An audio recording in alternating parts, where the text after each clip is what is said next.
minutes are good enough. If you want to receive monies from UK, Europe, USA, Canada, Switzerland, and the rest of the world, Supersonic's money transfer has got you covered. With the largest payout network in the Gambia, you can now receive your monies anywhere you are, from Kartong to Koina, with less hassle. Yes! You can receive monies from your family and friends in UK, Europe, USA, Canada, Switzerland, and the rest of the world with our safe, secure, fast, and convenient service that offers you the largest selection of payout locations in the Gambia.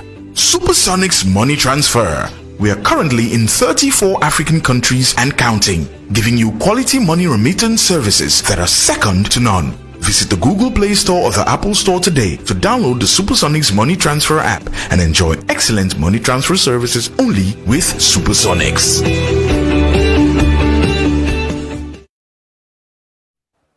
Yes, good morning, everybody. Good morning. Welcome to the weekly class once again. The first lesson of this class should be based on what we have just encountered.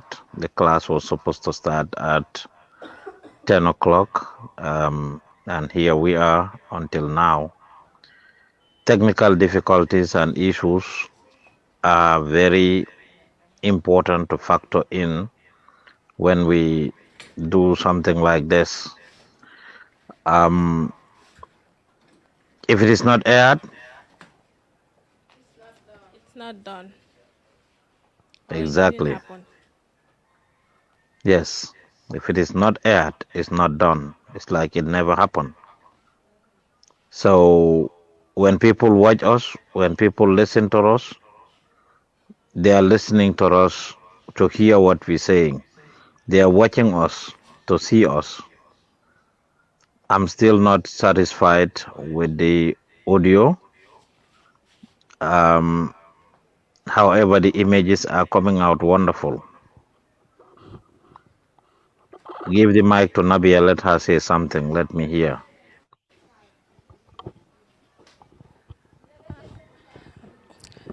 Mr. Yu, good morning. Now it's aesthetic. It's crazy. So I cannot even hear her. Microphone issues are very important. Audio issues are very important. Okay, what Halma said. Mr. Yu, yaa ma dégg. Well, they get loud and clear. Okay. Okay. What have you learned this week, Nabia? Jàng naa lu bari moom. maa ngi déglu. Ay dafa ni mu ngi ma jàngal how to yaa. Okay. Léegi ma nekkoon di yaa ba pare maa ngi edit tamit. Okay, that's good. Just like I told you guys at the meeting, I would like to see, and on the memo that you have signed last week, I would like to see people learning new skills. Every day, lu ngeen a jànga dafa ute. Ku nekk foo nekk, you should be at the next level in what you do. I have told you guys on Wednesday about Aliu Mbander's Njogu Farmer song when we talked about Fural. Do we remember that? Wow. So not Nabia, but others who can tell me what are the three things that Aliu Mbander said. Sëñ Mansour si moo tax moom mu xam ko ñetti baat yu olof wax. Anybody? Senabu want to try, Mr. Yu. Okay.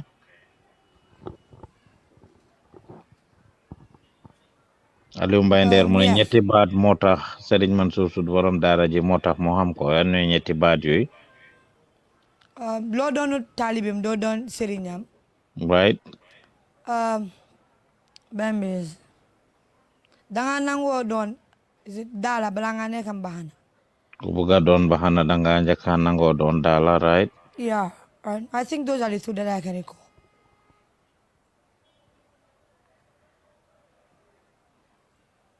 You got them. Who else wants to So try? so yage siten back fekalafa. Yes. Very good point. That will learn. You're welcome. So who knows what these mean? Who can interpret this? They're all referring to somewhat similar. They all have somewhat similar meaning. What do they mean? Kuyaga siten back fekalafa. Lo doonu talibem, lo doon serignam. Ku bugan nekk mbaxana danga njëkka nangoo doon daala. Mr. Joof comme loolu moo miin ne comme soo bëggee dara dangaa def dara. Wow, good try. Who else wants to try? Johal Pako Sirif. boobu toog sa boor. Yes. What it Your simply name means is again? that Your name again? Modlamin Saidi. Mudlamin, okay. Yeah. What it simply means is that patience always leads to success.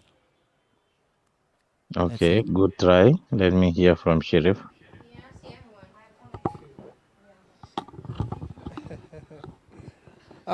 What it means is that if you want to be perfect at something, you need where to start. You don't just jump from 1 to 10. Start from 1 and go up to 10.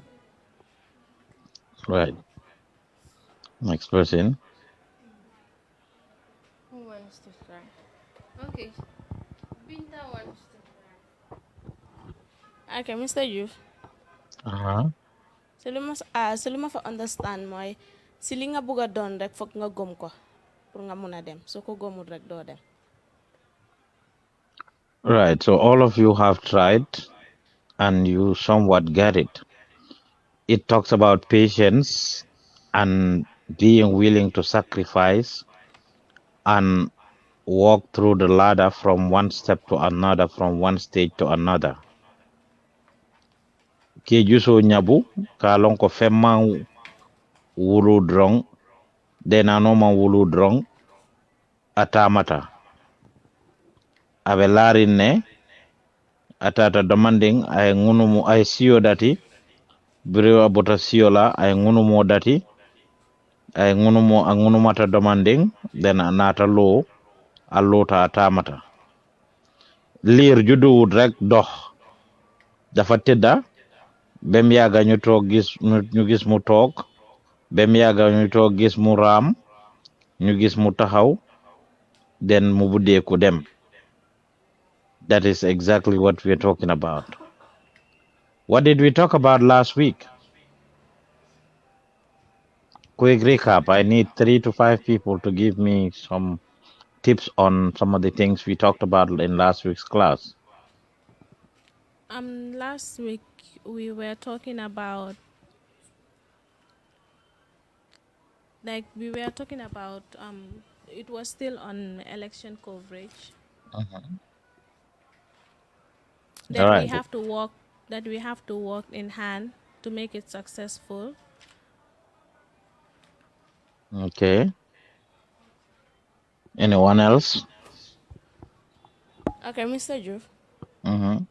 You've also taught us the events a journalist should not cover. Okay. And what are those events?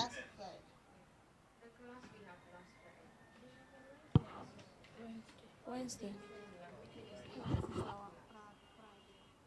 It's okay. Just say what you think. What are those events?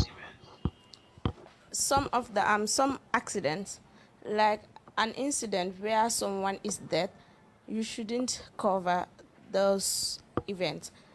And children suffering outside, like the Almodis, also you should protect them.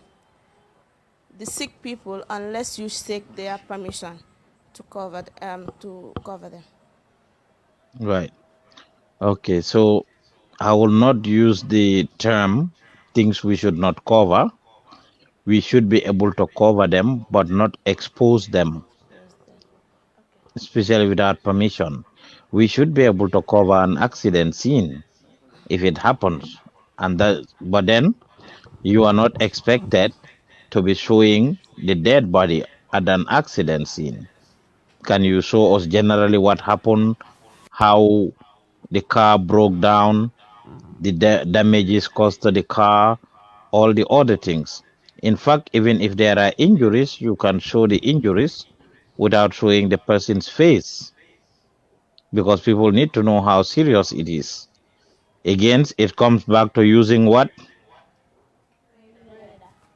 Yes, using your radar is key in everything we do in our lives. We need to use our radar. Sirifandur, what does it mean to use your radar? I Uh, can. Rocky, Yes. what does it mean to use your radar? To find out the fact. No, Buma Bamal son. Using your radar doesn't mean to find out the fact. To think.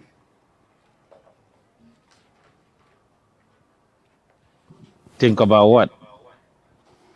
Like to think about Hold the mic. You are a journalist. okay, to Hold your think mic. about using the radar to think about. Come on, man. We are not in the ghetto today. Yeah. Okay. To Dadanga think kay about what nyam to wala do. nyamulo. Yeah, to think about. To think about what to say. Anyone wants Yeah. to rescue him? I'm not a kay nyamut. Maybe wants to give it a try.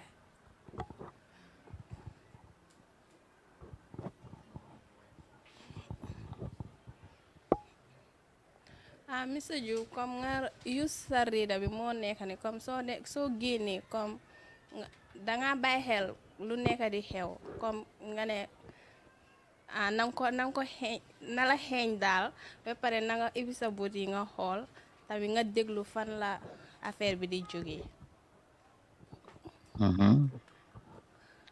Anyone else wants to try?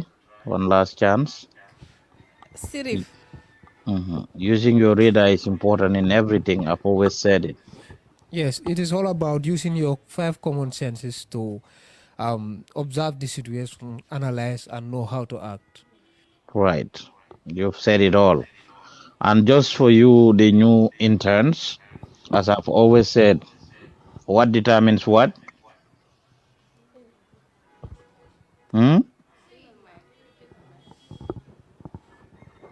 Input determine output. Yes. So, Lord Donald Talibem, Don Selinyam. It's left to you guys. There is no monopoly.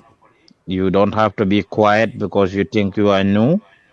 I like to see you try. I like to see you fit in. I like to see you boka. Lafitale literate touch. This is not for the old interns. It's a class. Now you are officially part of the class. The thing and beauty about this is jangi magla. Ku ñëw loo wane rek moom nga am yeme yita ekawole soto. So niti jiitu leen fi taxut ñu gën leena speed taxut ñu ëppa leen opportunities or whatsoever. Ku fi nekk 10 years tamit and you are not proving yourself, good luck to you. If somebody comes and within 2 days they prove themselves, they would just be the one to excel ahead of you. So pour ngeen xam correct, you don't have to be quiet. By participating and involving and doing what brings you here is what would get you to the next level. Right? Yes, so using our radar is the most important thing in the job and in our lives. Need water to break def dara. Imanya na wula drong ya moy paraw ye bori. Nga dega tel rek ne mataga damana. You ought to be able to use your senses to see if it makes sense or it doesn't make sense. And I'm saying this because even on WhatsApp or social media, Gambians are always doing it, sharing content that they have no clue what it is, that we don't verify. Demba rek gis na bena koto bi nekk Angleterre, Ibrahima Jawo, he wrote something to that effect because they send you a message on WhatsApp to say, if you don't share this message to 5 groups, your WhatsApp will be deleted. Have any of you ever seen things like that? Yes. Do you go ahead to just start sharing it? No. What should you do? Because I don't have a clue with regards to the information. So I only listened to it, but I did not forward it. Well, let's talk using the mic. Whoever is talking, use the mic. And it's important that you all say your names. Mr. Joof may know you. The people watching don't know you, and the new interns don't know you. The new interns too, others don't know you. So let's introduce ourselves always. All right.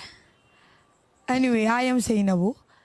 With regards to that issue, I had the information, but I listened to it but did not forward it because I don't have a clue with regards to it. Yes. Miss Sabali, what should you do in that in that instance? Who is Sabah? Ah, What should you do in that instance? what? What should you do in that instance? I'm not. I'm not here. Sorry. Yes, she didn't just came in. Maybe she's not I went paying out. attention. Yes. But when I was saying what I was saying, she heard it. I said, what should you do in that instance? If you see or hear something, what should you do? We were talking about using your radar. What should you do if you just hear some information? Okay, for example, ngamendi or WhatsApp, an audio is circulating or a message that if you don't forward this to 3 groups or 5 groups, your WhatsApp will be deleted. Or if you don't make this prayer 5 times a day or 3 times, your father will die. What should you do?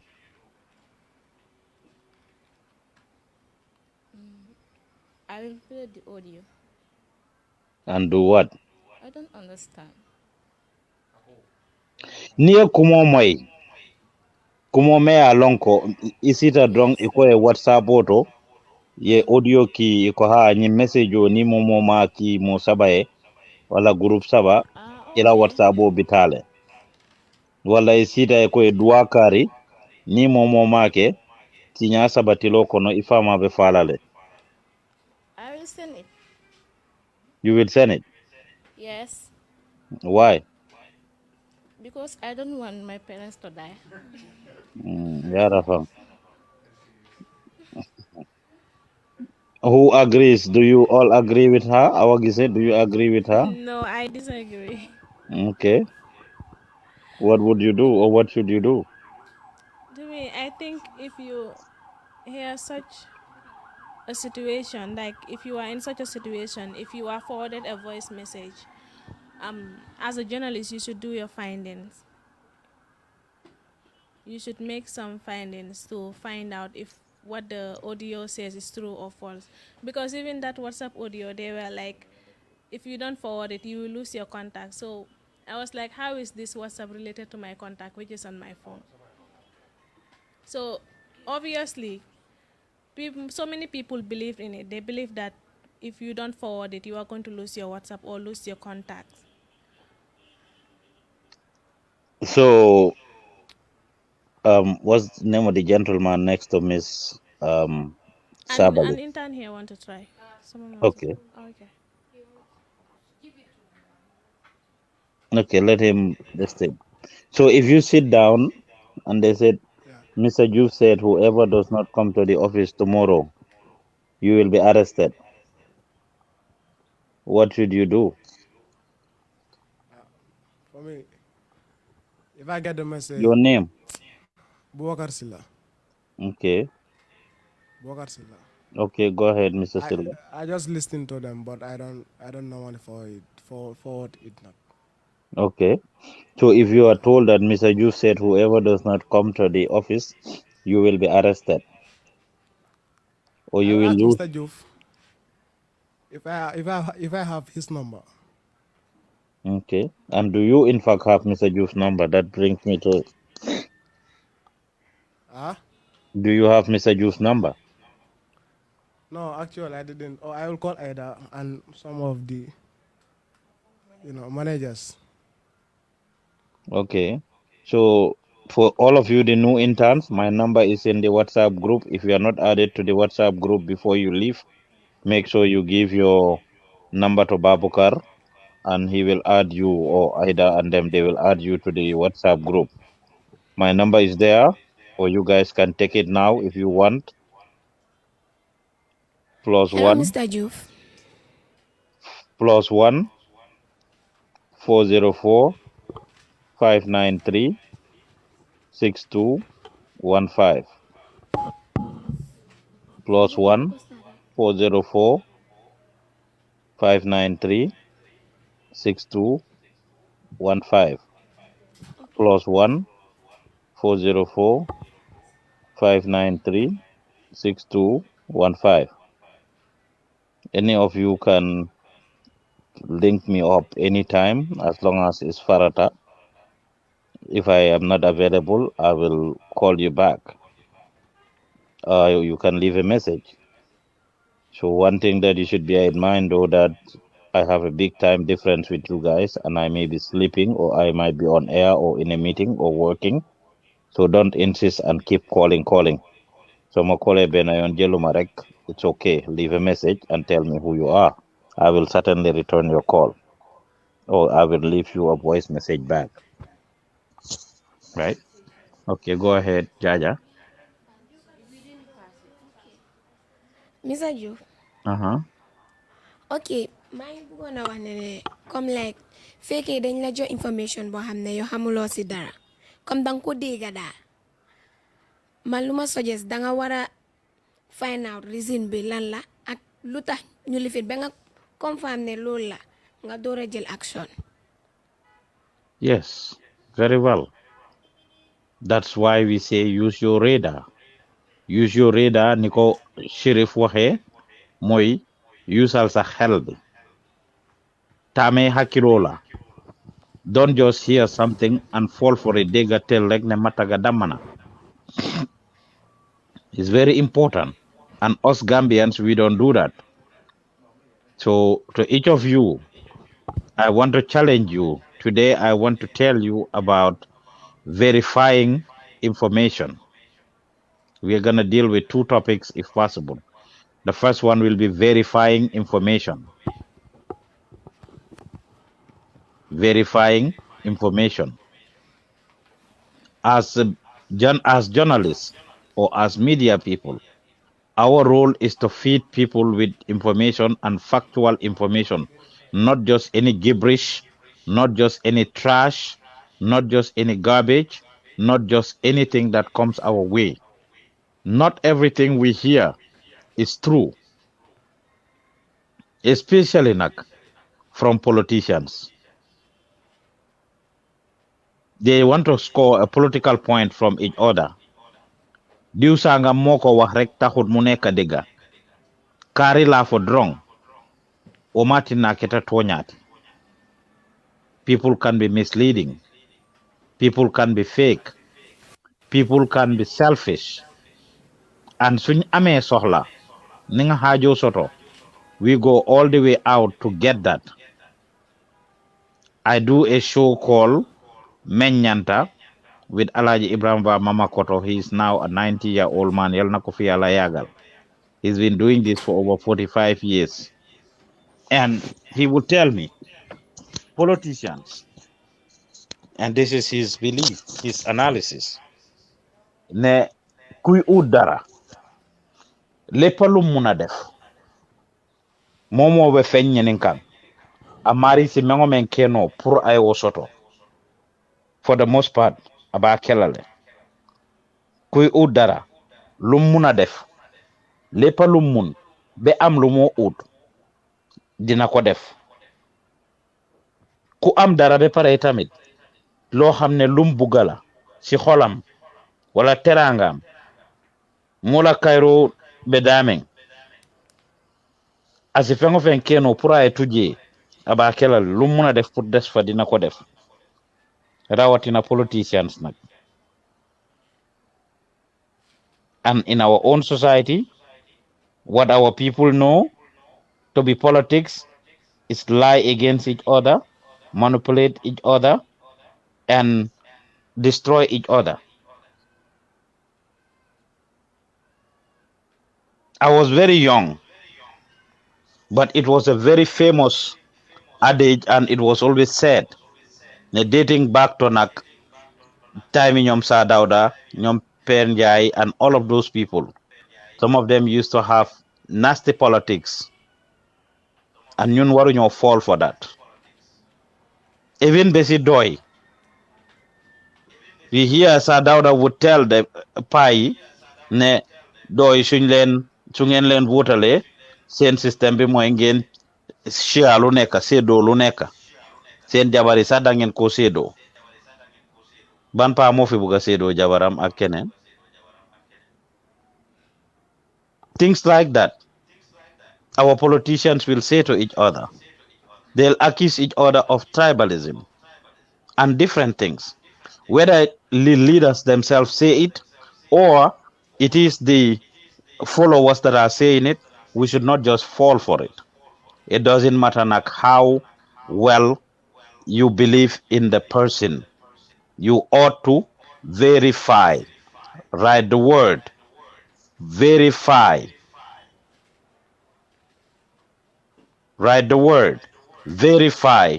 Verify. Verify. And verify. Loo dégga lu nekk dang ko war a gestu.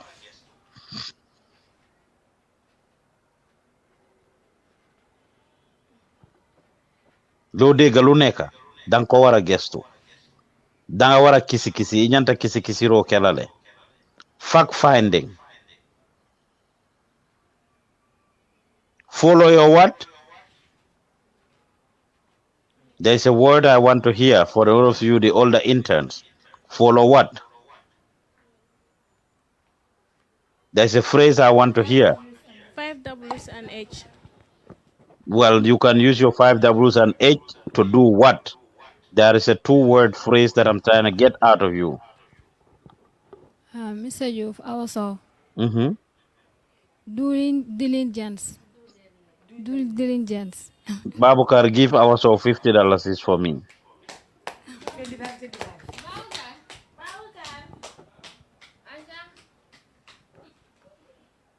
Yes. Follow due diligence. Give also $50 is.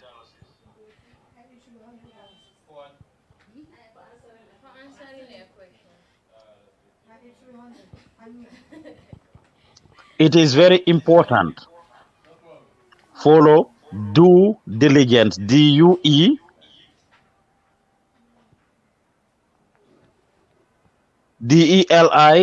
DELIGENCE. Follow due diligence. Follow due diligence. As journalists, we are supposed to follow due diligence. It's a technical term. It is expected of us in everything we do. Lima leen dee wax nag all the time quand même faale si yéen la des liñ leen a jàngal fii su ngeen ko apply di ngeen tekki si liggéey bi. These are basic things and theories that you might be taught in journalism school. You need to be able to apply it in reality as well.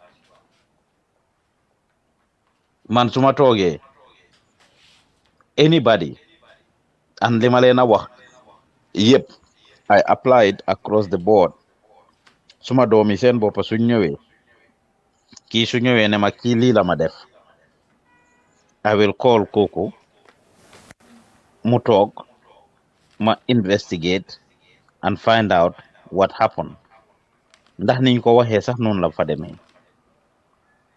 People always like to curtail information and to keep things li ñu favor. So dara xewee suñ diggante nit ni fenketan ni moo teema, even if we talk about it, we will hide certain things. So it's good to do your independent investigation. And those of you that are here at Gambian Talents, by the way, I guess you know that about me. Manager don't ever tell me anything about anybody. Rek ma jump to it. I will call you and ask you, I will ask the manager to say what they say about you. And then I will ask you, what is your reaction to that? Who has experienced that with me and wants to volunteer it? Can see and Mobuga Lifin volunteer Lulu? An encounter they had, and I applied what I just said.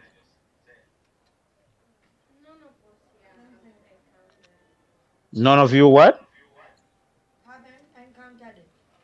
How do you know? Can you just speak to for yourself? How can you claim none of us? I know I have addressed people with managers. I know managers came and told me this about a person, and I called the person in and we spoke about it. So that's what I'm saying. To all of you sitting here, musuma say address Ken. Manager musuñ ma jox complaint ni Ken ci yeen. Manager neena ma mola complaint di yalla al tol kono.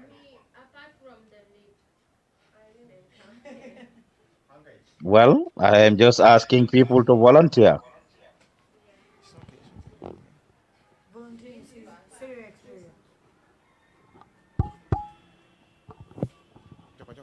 An instant where some manager told me about you, and we sat down and we addressed it. Mr. Youth, it's been to Singate. Mm-hmm. Me, it's only for the lead, but apart from that, I didn't encounter anything else. Yeah, but then manager said something, and I engage you on it, right? Yeah. Yes. So it is what needs to happen. We need to verify things, and we need to follow due diligence. Yeah. So who can tell me what following due diligence means?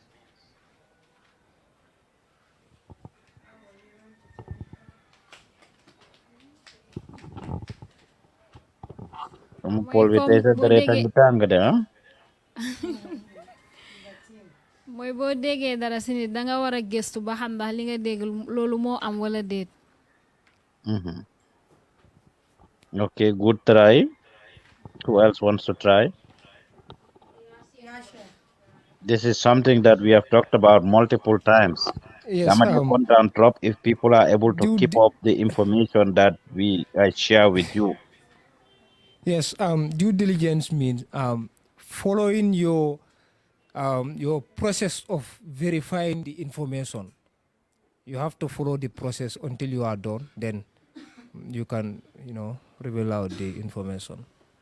So I still want to hear good try. I think you get the idea. But there are key words, and this is why I always tell you guys to be writing down information. There are 2 words I want to hear. And I've said it to you guys before. It means verify before you take actions. Good try. You still get it. You are still within the parameters. But there are 2 key words. When we talk about following due diligence, there are 2 key words that I've taught you guys before. And I've said to write it down. I think, in fact, even last week I said it. 2 key words. Mr. Joof, is it to use your 5 Ws and H? Well, that's what you use by default. Ñun journalist yi loolu mooy suñ gànnaay. Lépp lu ñoo def loolu mooy suñ guiding principle. We use our 5 Ws and H, yes. But then when we follow due diligence, there is something we are supposed to do. Sirif mentioned the process that you're supposed to take. But what are we supposed to do? I think to... You have to decide before you will do anything. Yes, it's there's part of it. Is it to Go ahead. research and analyze? No. So when you follow due diligence, and I want people to write this. Somebody want to try? Mr. Youth, yes, I want to try. Okay, to make a concerted effort to find out an information. Give her $25. Concerted effort. Make concerted effort. Make a concerted effort. You need to write, underline that word. Concerted effort.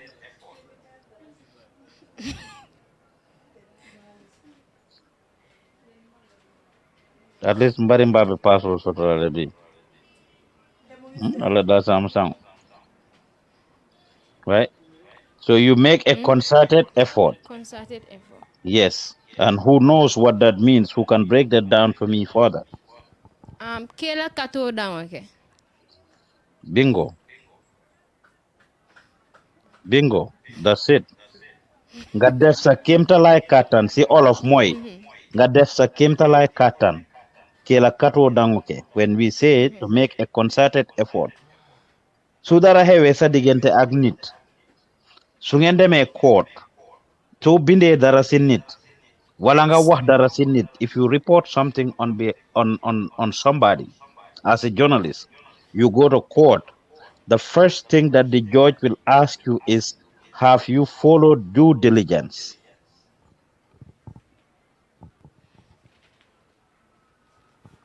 What efforts have you made? Ye mun kata kuoleke kaje ko ye nyimmen foye ya kisi kisi.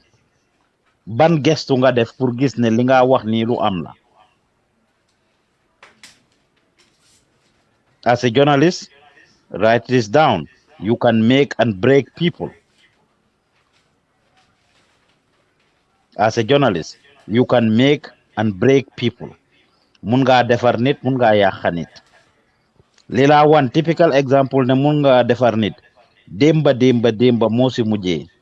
If you follow the page, Fat Samba went to interview some kid ko xamne dafa febar soxla medical treatment. Dafa soxla some interview. Some kid ku soxla medical treatment. Can you guys hear me? Can you guys hear me? Can you guys hear me? I cannot hear anymore. Let me see here. Can you hear me?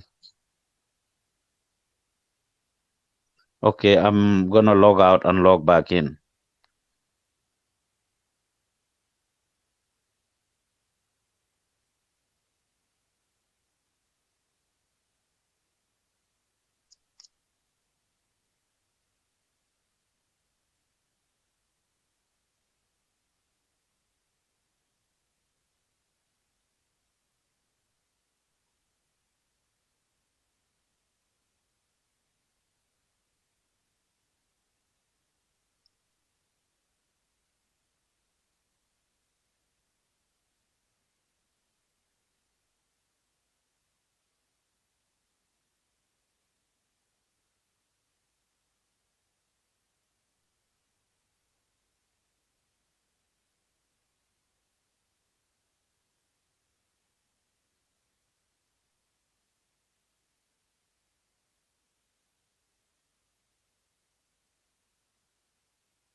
Hello? Can you guys hear me? I cannot hear anymore.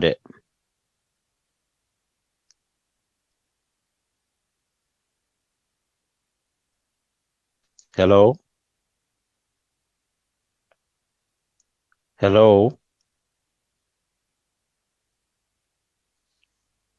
Okay, let me restart and get back in.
soo bëggee jot xaalis bàyyeekoo UK Europe USA Canada Switzerland ak àddina wërngal képp Supersonics Money Transfer ñu ngi ci ànd ak yéen ak yónneekaay xaalis bu gën a màgg ci Gambia mën nga jot xaalis fépp fi nga ne bàyyeekoo kaatong ba koy na te doo ci am benn jafe-jafe waaw mën nga jot xaalis bàyyeekoo ci sa ay mbokka ak am di jàmma nekk ci UK Europe US Canada Switzerland ak àddina wërngal képp ak suñu yónneekaay xaalis bu màgg bi nga xam ne dafa wóor gaaw te noppale fii si biir Gambia Supersonics Money Transfer ñu ngi ci ñetti fukk ak ñeent dëkk si biir Afrika ngir jox leen melowaay yu gën si jotum xaalis bi nga xam ne kenn du ko laam-laamee saytu leen ñu si Google Play Store wala App Store ngir mun a bindu si suñ app bii di Supersonics Money Transfer app ndax ngeen mun a bànneexu si suñ money transfer services yi ay mbégte rek la ak Supersonics.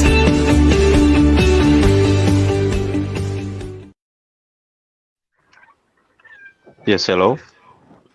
Yes, hello. Yes, I can hear you back. I'm sorry, I was having some audio issues there. Can you guys hear me now?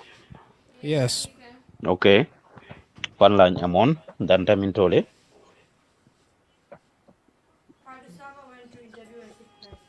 You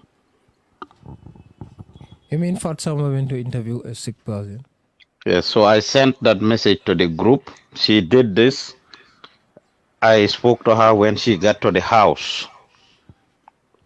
Bim agi si kër boobu noonu. I spoke to her and ma bàyyi ko ma tëdda.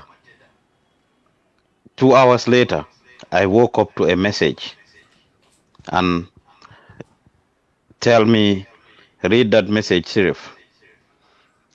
Or tell either to give it to you. I sent it to the managers group. Yeah, my mobile phone is not here. Let me bring it.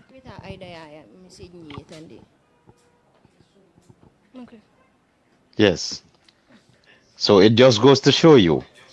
One, I have told you about seeking permission when we are having to interview a sick person or to do something with a sick person. And this person we interviewed yesterday, in fact, they requested for it. His parents requested for it. It's a young boy who needs emergency medical treatment abroad. So his parents requested for it, and they have to sign a model release form for us. So liñ leen a wax da ngeen ko war a xam. They had to sign. Yes. Can you take me off the screen, please? Camera person or whoever is running the thing. Take me off the screen.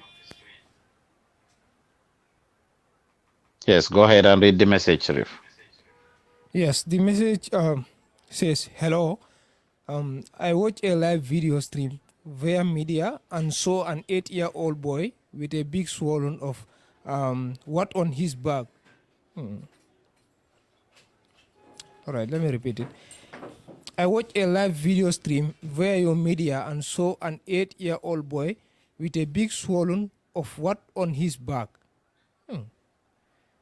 I want them to contact the MP for Latrikunda. He currently has some guests from Spain who are carrying out minor surgeries in the country. This is the message I'm seeing here.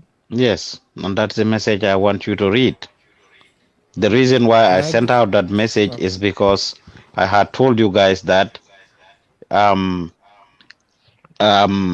you can make or break people as journalists. And I said a typical example of you making people is exactly what it is. If this young person happens to have his surgery, it's because of our work. Because you know for them, you expose limb arm. There are people from Spain who can do surgeries. If they do a surgery on the young man and he survives, model word back to normal, that's a great thing. We have baby farmer here in the United States right now. It is based on our efforts and several others that actually had the opportunity for Munyo America fee for Fajo. Equally, such efforts, Munna ya Khanit. Yesterday, Dr. Bamba Banja, any of you know him? Does any of you know Dr. Bamba Banja? Yes, Dr. Banjang, former permanent secretary at the Ministry of Fisheries. Yes, that's him. He was arraigned before the court yesterday or day before yesterday. Do you know why?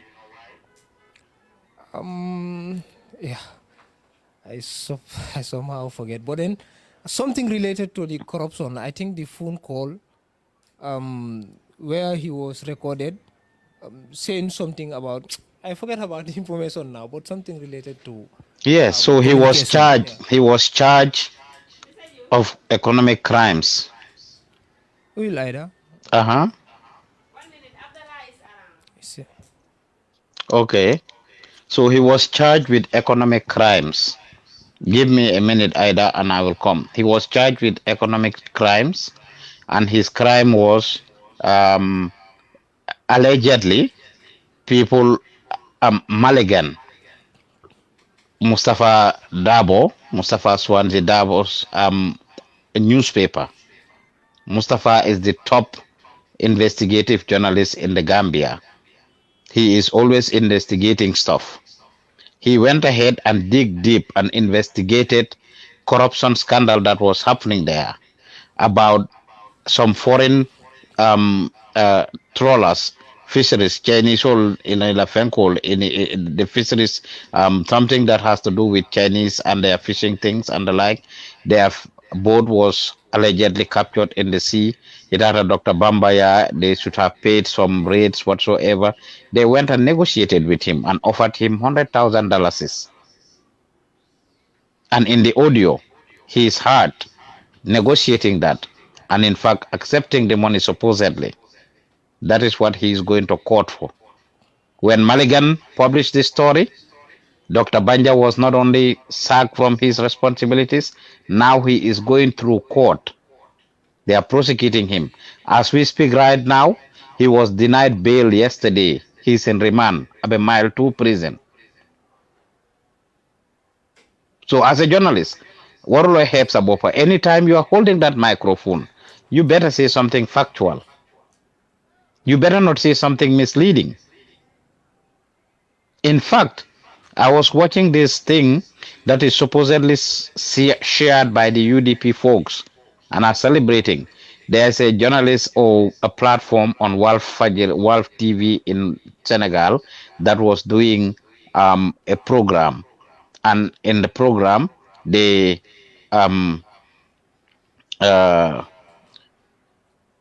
he said a lot of things. They were celebrating lawyer Usainu Dabo and the UDP and how President Adama Barrow came to power. I need to talk with this guy. So let me do this and forward you guys that video to play it, watch it, and we will analyze it once I'm done. Gen wax ma lan ngeen foog ci video boobu noonu. Okay, let me get on the other meeting. I'll forward that video right now, and we will get on that meeting. Let me see here.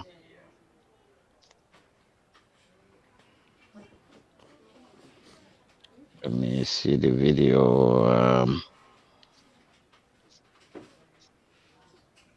Okay, it's right here.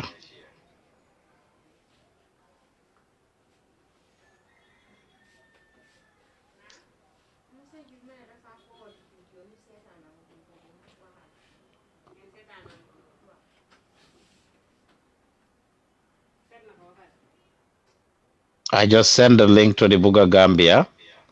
Or do you guys need me to send the video?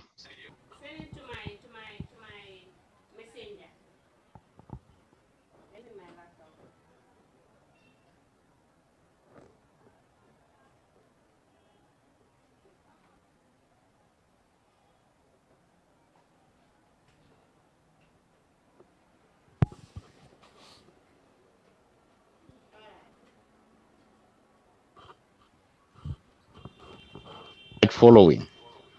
So I sent that video. If you want to receive money, I sent that video. Either let me know if you see it, you start playing it, then we will get into our meeting. I will get out of this place. You guys can watch it twice and analyze it. And when I come back, we will talk about it. My meeting may not last more than 10-15 minutes. Right? Play the video for them. Let them watch it. Mr. Joof, Uh-huh. hello? I'm playing the Uh-huh. video right now. Okay. All right. So I'll get out of the meeting. You guys listen to it. What did I say you should do?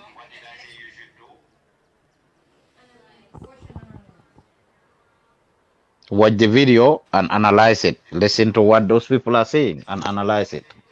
Right? Okay.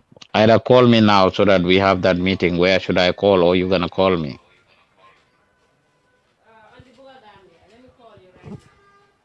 Okay, all right. I'm getting out of this meeting, so you guys continue.